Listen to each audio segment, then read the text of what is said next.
All right. All right, welcome everyone to the next episode of Bus Stop Boys. I'm Zach. And I'm Zahran. And I guess this is a special episode because it's our first time trying a little live stream, right?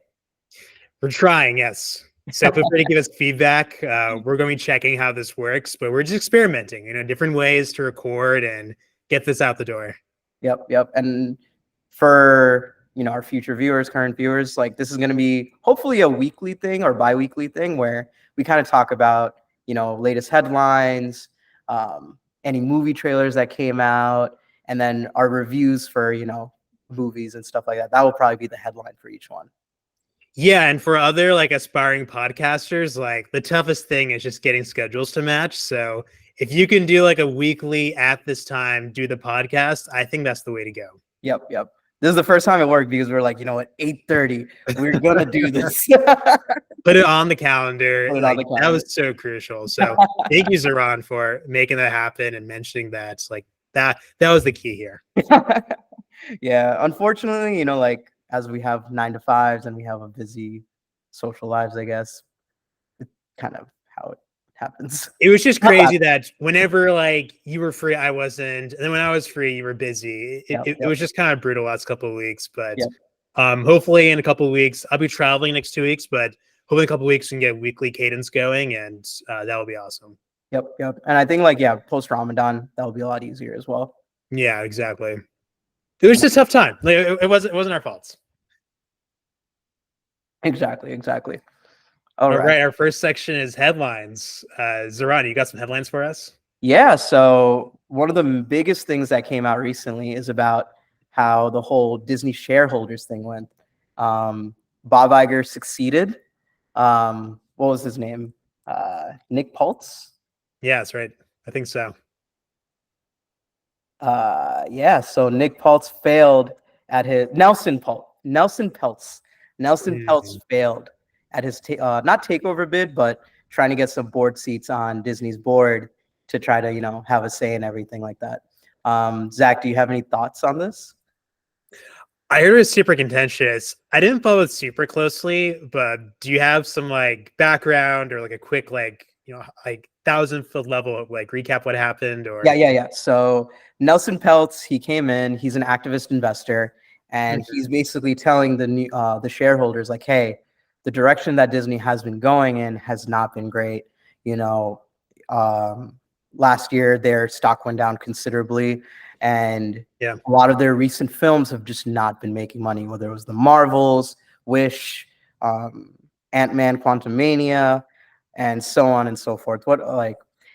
So he did not really have a great chance, but Ike Perlmutter, he basically, I think he was in Marvel before, and then they got acquired. Okay, so I have some things to say about Ike, but go ahead. Good things or bad things? So actually, I'll just cut in and say I've been traveling this past week. I went back home for Easter in North Carolina, and during that time, I listened to 2 podcasts about Marvel. One is for the New York Times Book Review. The people at The Ringer, Joanna Robinson, a couple other people, they wrote a 700-page history of Marvel, which is super interesting. And so I just have learned a good deal more about the history of Marvel and whatnot, and what it took to actually make the Marvel machine on Disney. It was a long journey. Marvel's founded in late 40s. It wasn't called Marvel until the 60s or so. Stan Lee didn't take over until the 60s. So you have this whole history of just comic book characters being there. And at first, Marvel was just for little kids. That was what the studio and the brand was all about. Then Stan Lee brought in Fantastic Four and more kind of teenager adults geared characters. And the studio didn't do that great. It went bankrupt when we were little kids in the mid 90s. In part because the comic book, there's a comic book bubble, which is weird to think about, but think of it as the 90s version of the crypto bubble or NFT bubble. Baseball cards, comic books, etc., all went bust. But then I think, if I recall correctly, I might be wrong, but Ike Perlmutter kind of kept the lights on, so to speak, at Marvel New York. And then they also started a movie studio in LA. And I'm still like learning about this. I'm like halfway through the podcast about it. But basically, Ike was always in New York and he was like the penny pincher. He never really got along with like the Disney leadership, from what I understand. Hmm. Hmm. Um, so that's crazy. He's still like part of the story. I thought maybe it passed away or something, but you're telling me he's still like out there and still causing trouble. So yeah, so he actually was laid off last year, Okay, gotcha. and I he is one of the reasons he was against the Black Widow movie apparently, and the reason Okay, Black Widow came out so late was it was actually supposed to come out way before. I think it was like before Infinity War, yeah, but the whole reason why was because of that whole uh, he butted heads with like Kevin Feige and everything like that. yeah. So he has been very contentious with the Disney executives till the day he left, basically. That's um, crazy. yeah. Yeah, what I heard on the podcast was basically I think Ike and his crew they wanted like one type of superhero to represent the Marvel brand, like Mhm. just like all men, traditionally white, like Iron Man, Captain America. They just wanted those superheroes, and I think Kevin Feige and the rest of Marvel just like wanted to expand and tell a variety of stories. Yep. So I think you're getting to this, but what Yeah, you're no, telling I me think makes a lot of Nelson sense. Peltz brought that up. He was saying like, Yeah, "Hey, Nelson Peltz or Perlmutter, either one of them brought it up. Like, hey, we need to stop being so woke." And it's yeah, like, but Perlmutter was against Black Panther, which right. was what almost $2 billion. So, you know, there's definitely like I think Peltz kind of went away from that and was like, no, no, no, listen, like I'm just trying to figure out cost saving for like Disney Plus and like just getting to be profitable again. Yep. But yeah, so yeah, he didn't have a great chance until Perlmutter came to his side, and he was still a very large shareholder within because of the whole Marvel acquisition and everything. That's right. Um, and then I think the institutional investors also wanted to go with giving Peltz. Very recently, they gave a recommendation saying like, "Hey, we should give them board seats." But at the end of the day, it just did not go through. And I think from a creative aspect, that's great. Like, not to say Bob Iger has done everything great. I think what was it? Chapek was the Pop pitch. Yeah, yeah. Chapek. Yep. Chapek. He was there before, but it felt like he was kind of a fall guy. Bob Iger, I feel like he saw the tea leaves, like, we're not doing so great, so I'm gonna retire. And then just came back and like, right after everything went down. So yeah, like for me personally, I think Bob Iger has a lot to do to fix Disney at the moment, but I do not trust Perlmutter or um, Nelson Peltz with that solution. But yeah. The thing is, like, Kevin Feige did such a good job in Marvel for basically like 15 years or so, Yeah. from like Iron Man all the way through like Endgame, especially. Like, and like one thing I learned was that all the movies and the content had to go through him, especially in that first phase. Like, he was kind of the tastemaker to make sure that every single Marvel movie had like a high bar of excellence, Mhm. or at least like, really meshed with like the whole story that was happening. And then I think more recently, like post pandemic, there's been so much Marvel content at different times that Kevin Feige couldn't, like, there's only one of him. You couldn't, like, sign off on like Secret Invasion and like how exactly it worked with like the rest of like the Marvel Cinematic Universe and whatnot. So like that hasn't quite worked out recently, but I now appreciate how much that like Kevin has done a good job. And you compare Marvel's fan base to the Star Wars fan base or the Pixar fan base. Like the Marvel fan base is pretty like was pretty happy for like so many years and really trusted Kevin Feige. So he did a good job, and maybe he can maybe it's like a rabbit's hat to bring Marvel back, but we'll see. Yeah, I think you nailed it on the head. I think it's just the oversaturation that Marvel has had, which has caused, things to go down. And not just oversaturation, but a lack of variety. I Yeah, feel like yes, I applaud Marvel for their diversity, especially with like casting and like getting different kinds of heroes that you never would have expected. Who would have thought Guardians of the Galaxy would be great? Who would have thought Black Panther would be so successful, et yeah. cetera, et cetera. So, hats off to him. But I think the problem, I think, that criticism that's been on Marvel for a long time has been the whole, it's very formulaic. It's a very action comedy that they're trying to do for the most part. There's some divergence. I think Endgame does very well. All the big event ones were very good. Endgame, Infinity War, Guardians of the Galaxy, so which have been very different. But for the most part, I think like Miss Marvel, the Marvels, like Ant-Man, all of these movies have that very similar, like, let's put some comedy in, and then there's an action scene, more comedy, and then, happily ever after. So one thing I will give DC credit for is that, yes, they're not very consistent, but their highs are very high and they're very different. The Batman is very different from Joker, which is very different from Shazam, which is very different from The Dark Knight, and so on and so forth. And then very different from Zack Snyder's Justice League. So, the quality might not always be great, but I love that they try different things. So I hope to see more variety from the MCU, and I think that might bring them back. Yeah, like Joaquin Phoenix won an Academy Award, I think, for his portrayal in Joker. Like, there's some really strong highs and just very unique movies that come out of DC. And obviously, you have the Nolan films. So, like, yeah, it's tough because MCU is so amazing, but then now at this point in time, those like gems from DC start looking pretty good too. Yep. No, exactly. I think I realized that, if I want to go through straight, I'll be like, oh yeah, I'll watch the MCU because like it's such a great cohesive story. But with DC, I'm like, oh, I really want to watch The Dark Knight again. It's so great. Yeah. Or I really want to watch Joker again, or the Batman, et cetera, et cetera. So I feel like as an overall package, the MCU is better, but those highs of the DC are very good. And I hope the MCU can reach that. Even like there have been Marvel movies that I feel like reached that level. Like Logan was really good, albeit it's from Fox, not from Disney per se. That's right. Also, I think you might see this in your Perlmutter thing.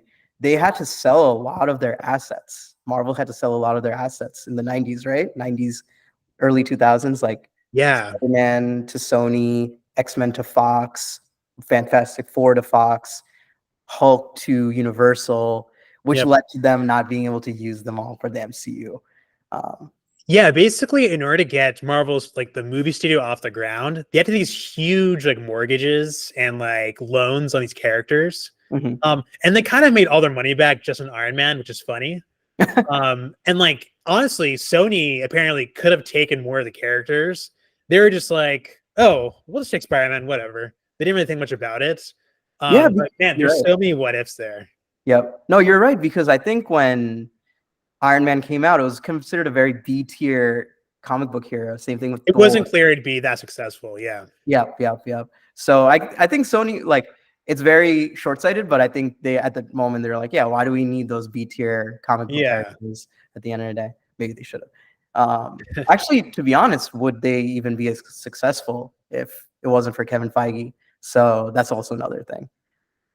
We might have not. Yeah. He's one of a kind, Kevin Feige. Yep. Now, I think Perlmutter was the reason James Gunn got removed in the beginning too. Oh, no way. Talk more. Let me fact check that real quick before I.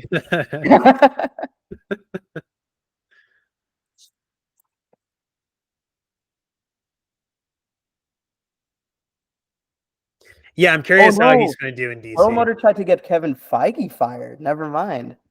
We might need like an Ike Perlmutter episode. This guy maybe. Well, we'll do a little fact check later for that. But any other headlines? Matrix. Apparently, they're announcing a new Matrix movie. No, wait, really? I missed this one. So they're not bringing back. What do you call it? I think Wachowski's. Was it Lisa Wachowski? Let me see. Yeah, that's right. One of the siblings. Yeah, so she is just executive producing it apparently, and then having, what's his name? Drew Goddard. Drew Goddard. Who is Drew Goddard? Yeah. What are we talking? What is Drew Goddard done the best? He was a screenwriter for Moonlight. Was it Moonlight? Okay, that's interesting. Oh, this is everyone's gonna see how live like this usually happens behind the camera, not on a live stream. No, he's a TV OG. So he's done like Alias, Lost, and then more recently The Martian. Not a ton in the last 5 years. I wonder why. Oh, Oscar nominated screenwriter for The Martian. Ah, yep. Yeah. Oh, and he directed Cabin in the Woods. Oh, that's not Yeah. a bad thing. I liked Cabin in the Woods. It's very it was a very smart satire on horror movies. Like it's a highbrow scary movie, I would say, if that makes sense. Like scary movie. I've heard good things. I've never seen it. Ooh. I saw the last Matrix though, and I gotta say the trailer was like so much better than the actual movie. Like, what'd you think? 100% agree. That was like a goated trailer, and then the actual movie was like, wait, what happened here? Yep. From what I remember, because I only watched it once, they tried to, it was very meta, right? Like very meta. Yeah, they're like, oh, we're just gonna do a spin-off. Oh, we're just doing a spin-off, and it's like they were making fun of it felt like the Wachowskis were making fun of the studio for greenlighting this idea. But it was, yeah, I would agree with you. It was very forgettable. I like seeing Keanu back as Neo, and but I'm gonna be honest with you, I do not remember a single plot point from the movie. So I don't either. I mean, yeah, it was cool seeing Carrie-Anne Moss back as Trinity, but like you didn't have Agent Smith, so like strike number one, you didn't have the villain come back, and the plot was just felt very like contrived and not very memorable. So they had that guy from Hamilton, right? The King George. He also did Mindhunter. Oh yeah. Yes. Yes, that guy. You should know his name, and then this is what happens when you go live. You just can't remember everyone's name. Something Groff, I want to say. Yes. Something Groff. He also played someone Jonathan Groff. Maybe? Jonathan Groff. Okay. Probably. Yeah. Probably. Yeah. So yeah, he I think he did a not bad job. Not as good as actual Agent Smith. So it is what it is. Yeah. They didn't have They didn't have Lawrence Fishburne, right? They had young Morpheus played by Abdul. I forget his name. He's the guy from Watchmen. Yep. Yeah. He did a good job, I felt. Or no complaints. But yeah, Jonathan Groff did not. It's hard to match Agent Smith. Wasn't a King George. Yeah, it wasn't quite it. Yeah, that's still the peak for Jonathan Groff, King George. Yeah. All right. I think I don't have any other headlines that I know about from the past week, I want to say. All right, should we move into movie reviews? I'm down. You want to go with your one first? Yeah, sure. All right, so my movie reviews. Here's the big reveal. It is Anatomy of a Fall. Nice. I have not watched this yet. Yeah, it's on Hulu if you want to watch it. So this one, we posted our first video, and actually one of my friends from college commented on the video and said this was his favorite movie of the year. And he also said that like he thought that Sandra Hüller, who's like lead actress in this film, should have gotten Best Actress Oscar. So I was like, man, this is like super hyped up. And I heard good things about it elsewhere. And so my review is that it's a great movie. You should watch it. The first hour is not that great. So you're going to go in with high hopes. And the first hour is just kind of meh, forgettable. They kind of just like repeat the facts of the story. And basically this movie is kind of like a mystery box. I don't want to like reveal too much, but basically, as you can tell, someone dies.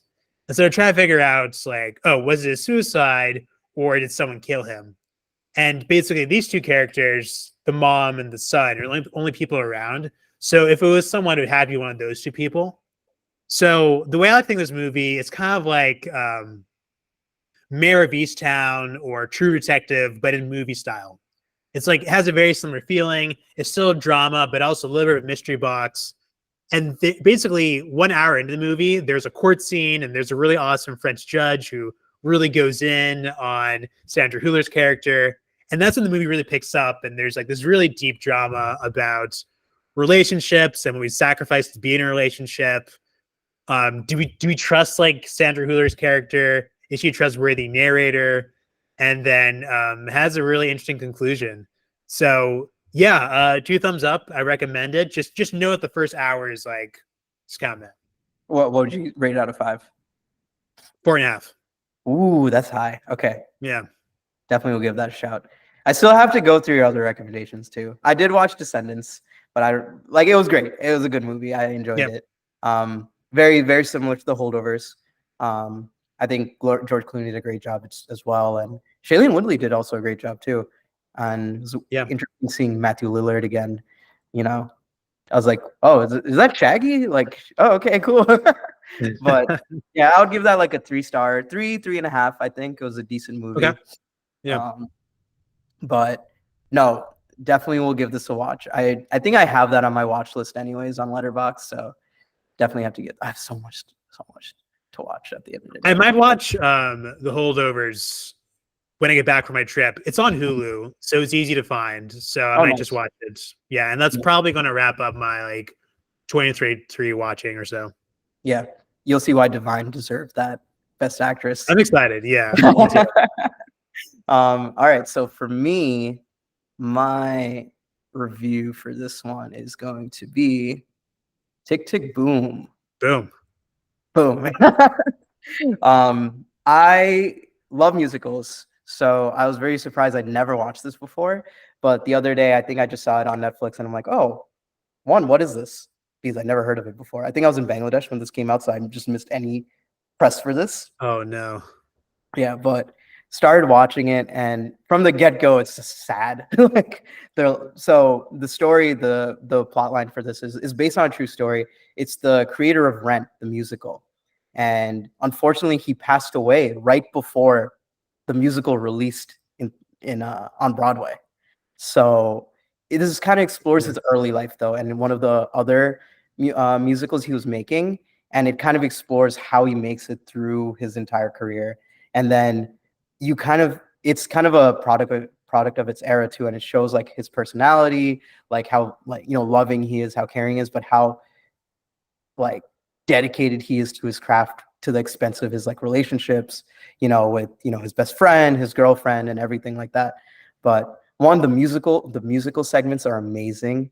There's one place where it's like I don't know how to describe it, but like the amount of former theater heads they brought in was insane. Like Lin-Manuel Miranda went like, yeah, let me show you my draw power. Like, let me show you how many people I can bring in. Like, so there's like guest stars from like Hamilton and everything like that. So I think like the best, like, it's literally like, you know how like the Avengers all came in, like, and then they come circling around. Like, that's how it felt with like all the old theater heads. So that was very cool. I think the musical segments are amazing. Like, I'm still playing them. Lin-Manuel Miranda just is like monopolizing my Spotify playlist at this point. Pretty good. Yep. And so, but very sad, it explores the AIDS epidemic at the time, like how many people are dying.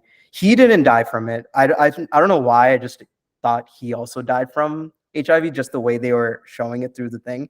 But unfortunately, it was just he had like a random like heart related issue, I want to say, or brain aneurysm, something like that. Unfortunately, like a very sudden death right before Rent came out. But yeah, I know you watched it as well. Do you have any thoughts about it? Yeah, plus one, everything you said. It's also like at the time the movie came out, I think it was right before Stephen Sondheim passed away. He's like the mentor in the movie. So it's like at the time, and even now, it's like it's cool that like the movie's paying homage to the goats, like who had just passed away. It's always fun to see Andrew Garfield do his thing. He's such a cool actor, and he has really interesting project choices. And like sometimes the movies he chooses are like really niche and like not like Netflix blockbusters, so to speak. So to see him out there and everyone's actually this movie was really cool. And the way for me I remember it is like, yeah, this was like a fun couple weeks during the pandemic where everyone saw this movie, was talking about it, and we're all fanboying about Andrew Garfield and listening to the music. So yeah, I have some really good fond memories of this movie. Yeah. No, Andrew Garfield absolutely crushed it. Did he not get nominated for anything for this? Was he nominated? I'm not sure he was. Wow, like yeah, made me cry like multiple times during that movie. Just FYI. yeah. his acting was impeccable. I think like once he finds out someone has HIV, like there's this musical number that he played, and I'm just like, wow, he is crushing it right now. He's absolutely crushing it. Very shocked to see he didn't get, any accolades for that. Maybe he did. Maybe he did. Let's see. Will we ever find out? And then Lin-Manuel Miranda, like apparently this was his first directorial debut. I guess it makes sense because I was like, what? And I guess Hamilton doesn't count because the film is just him, just the live recording of the musical in Broadway. So yeah, he did a great job on this. I think, you know what it might be, honestly? It's just that it was on Netflix. I think that's why the hype wasn't there as much. Like, Yeah. I feel like this would have crushed it in theaters. Like the way Yeah. I think the timing was unfortunately a little bit off because it was the pandemic and stuff, but oh right. glad it still got out. Yeah, man. I wish I saw this in theaters. I really do. And no, it's an incredible movie. Outside of that, what else do we got? I think what do we decide? We're gonna do clearly you guys can see this is our first live session. Movie reviews, headlines. What are you watching, right? What are you watching? Do you have any recommendations for people outside of, I guess, these two movies that we just talked about? Yeah. So I'm not watching anything at the moment. The last TV show I wrapped up was The Bear, and that's a strong recommend. So I wrapped it up like a month ago, so it wasn't like super duper recent, but there's two or three really good episodes, and one called Forks, I'm pretty sure I remember correctly. That was basically like top 5 episodes of streaming I've ever seen. Wow. We're basically, and I was like crying during this episode. There's this one character who has just been beat down and just struggled the whole series, and then you finally see a character transformation happen before your very eyes, and it was just like one of the most incredible things I've seen like on a TV show ever. So, Bear season 2, strongly recommend. They're filming season 3 and 4 right now in Chicago. So I think actually this year or maybe early next year we'll get season 3, and then season 4 should come maybe the year after or soon after. So I'm super excited about that, and that's a strong recommend. Also on Hulu. Gotcha. I watched season 1 outside of the finale. So. Oh wait, what, dude? The finale I think what happened was I started watching with my dad, and then I went back home to the apartment, and then I never continued, and he finished it. So I was like, oh, okay. I'll look for some time to watch it again. And I think Zayn also wanted to watch it at some point, so I'm waiting for her. So I think I'll watch it. And then, Zayn loves cooking, so that makes sense. So season 2 takes up a notch. Like if season 1 is like A tier, season 2 is S tier. Wow, season 1 is really freaking good. So I'm very surprised. I have a few recommendations on my end. Nice. One, Attack on Titan. I finally finished it. Very cool. I gotta watch that. Anime person. Yeah. Not at all. And I was just glued. I was absolutely glued. But I'm a huge, music is a huge portion of films that I watch it for. And the score is better than majority of movies I've ever watched. And I'm very shocked that it was in an anime. I guess Miyazaki's also done great. Well, so I shouldn't give too much, shouldn't be shocked that much, but the action, the score, the musical scenes, I've never skipped an opening or closing credits for these shows. Mind you, they're 23 episode shows, and the opening and closing credits are 3 minutes each. And I never, and then the actions are great. The animation quality is incredible. I'm genuinely shocked it took me this long to watch it, and shocked at how good it was. I think there's some criticisms about the finale, especially on the original manga that it was based on. But I think it was great. I think how they I don't know what they said in the manga. I think the manga was a lot more controversial than the anime finale. I think they changed it up a bit, or they added more context or stuff like that. But yeah, I think it was a great ending. I can see why people might complain about it though, but I wouldn't. I think they executed it well. You might not agree with the decision, but I think you can say that it was executed very well. So yeah, that's I mean, it's hard to nail the landing for the ending of the series. That's just always a hard thing to do. And yeah, I'm going to Japan soon, so I think next two shows I'll watch are Shogun on Hulu, and then probably Attack on Titan. yes, do it. And if you can go see the statue, please do. Okay, yeah, we'll do. And and then one other special shout out I would say is I've been playing Hollow Knight. I don't know if you heard about this game. It's like it's a side scroller Metroidvania indie game. Oh, cool. I love Metroid. Yeah. So like it's very, very Metroidvania like, but it's more hack and slash rather than shooting a gun.